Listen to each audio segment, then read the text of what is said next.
Vous parliez tout à l'heure, docteur Pascal André, de blessures de guerre. Il y a aussi aujourd'hui des cas de malnutrition.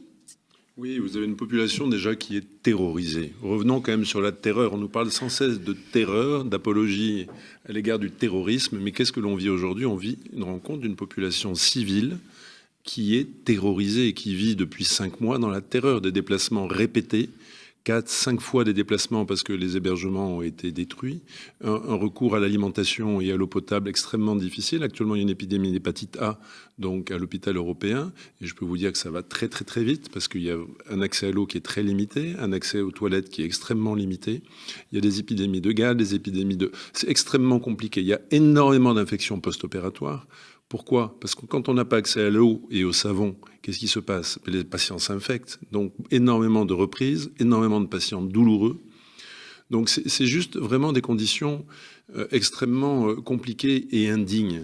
Donc heureusement, il n'y a pas de médias, mais beaucoup de Palestiniens, de soignants, ont osé prendre la parole pour que leur parole soit entendue ici. Donc on est revenu avec pas mal de matériel, beaucoup d'audio, on a 3 heures d'enregistrement, on a quand même plusieurs vidéos.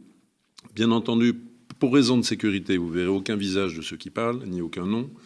Mais bien entendu, toutes ces personnes-là, lorsque ça va se terminer, si elles sont toujours vivantes, et on va tout faire pour, sont prêtes à témoigner.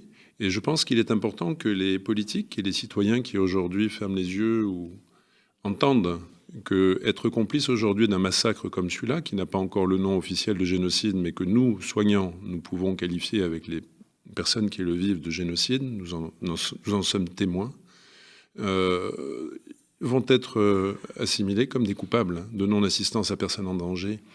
Et il est vraiment temps d'agir là-dessus.